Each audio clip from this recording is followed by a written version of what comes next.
एक नया कानून, एक पुरानी आस्था और संविधान पर टकराता हुआ सवाल। वक्फ संशोधन 2025 धार्मिक अधिकारों पर हमला है। क्या यह कानून किसी समुदाय की संपत्ति छीनने की तैयारी है या पारदर्शिता की दिशा में एक कदम? सुप्रीम कोर्ट की टिप्पणी के बाद यह बहस और गहरा गई है। तो सबसे पहले नमस्कार, आप देख रहे हैं न्यूज इरा और मैं आपके साथ विपिन। और आज हम बात करेंगे एक ऐसे कानून की जिसे लेकर सुप्रीम कोर्ट में बहस चल रही है। संसद में समर्थन और विरोध दोनों है और समाज में गहरी बेचैनी है। वक्फ संशोधन अधिनियम 2025 क्या यह संविधान के अनुच्छेद 25 और 26 के खिलाफ है? चलिए सबसे पहले समझते हैं कि आखिर यह मामला क्या है। भारत में वक्फ संपत्तियां मुसलमानों द्वारा धार्मिक, परोपकारी और सांस्कृतिक कार्यों के लिए दी गई जमीनें या इमारतें होती हैं। साल 1995 में वक्फ अधिनियम आया, जिससे राज्य वक्फ बोर्ड और केंद्रीय वक्फ परिषद को अधिकृत किया गया। लेकिन साल 2025 का संशोधन में 3 बड़े बदलाव किए गए हैं। पहला, वक्फ बाय कोर्ट यूजर या डीड की संपत्तियों को डी नोटिफाई करने की शक्ति वक्फ बोर्ड को दी गई है। दूसरा, वक्फ संपत्ति के पंजीकरण से पहले जिलाधिकारी की जांच को अनिवार्य किया गया है। तीसरा, वक्फ करने वाले व्यक्ति के मुस्लिम होने की शर्त को अधिक कठोर बना दिया गया है। आज सुप्रीम कोर्ट में क्या हुआ?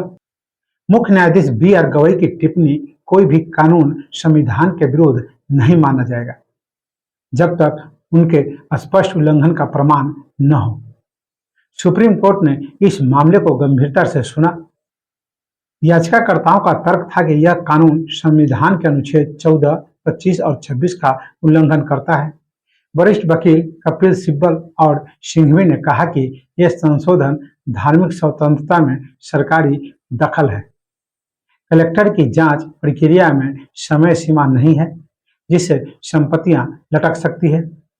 वक्फ बाय यूजर संपत्तियों का पंजीकरण कराना संभव नहीं है, क्योंकि यह परंपरा अब आधारित होती है। वहीं अदालत ने साफ कहा, संसद का हर कानून संविधान सम्मत मानकर चलता है जब तक उसके खिलाफ ठोस सबूत न हो। मुख्य न्यायाधीश ने यहां तक कहा कि जैसे खजुराहो या काशी के मंदिर एएसआई द्वारा संरक्षित है, फिर भी पूजा जारी है, वैसे ही वक्फ की डी नोटिफिकेशन से भी धार्मिक अधिकार नहीं छीनते। याचिकाकर्ताओं के बड़े तर्क कपिल सिब्बल ने सीधे बाबरी मस्जिद का उदाहरण दिया। उनका कहना था कि बाबरी जैसे जगह वक्फ बाय यूजर के अंतर्गत आती है।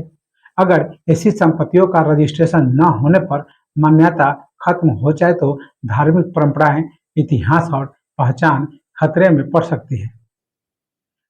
धारा अनुच्छेद 14 समानता का अधिकार, अनुच्छेद 25 धर्म की स्वतंत्रता, अनुच्छेद 26 धार्मिक संस्थाओं का प्रबंधन।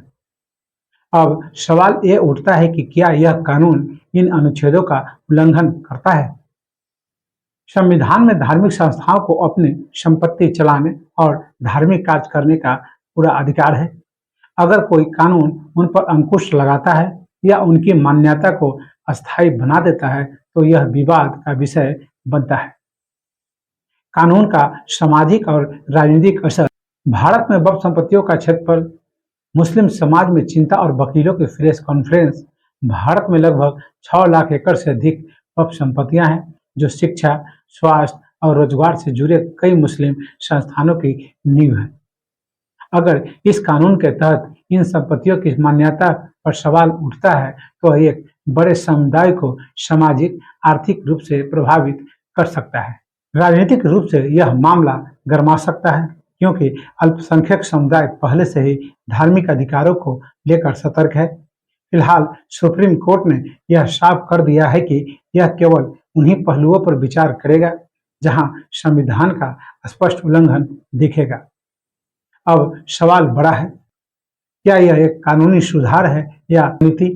अदालत का अंतिम फैसला तय करेगा कि क्या यह संशोधन संविधान की भावना के अनुरूप है या फिर यह मामला भी इतिहास में एक और धार्मिक राजनीतिक मोड़ बनकर दर्ज होगा। देश का संविधान सबसे ऊंचा है और हर कानून को उसी के तराजू पर तोलना हमारी लोकतांत्रिक जिम्मेदारी है। तो बस अभी के लिए इतना ही। आपने अभी तक मेरा चैनल को सब्सक्राइब और फॉलो नहीं किया है तो अवश्य कर ले। साथ ही अपना सुझाव कमेंट बॉक्स में देना न भूले। नमस्कार।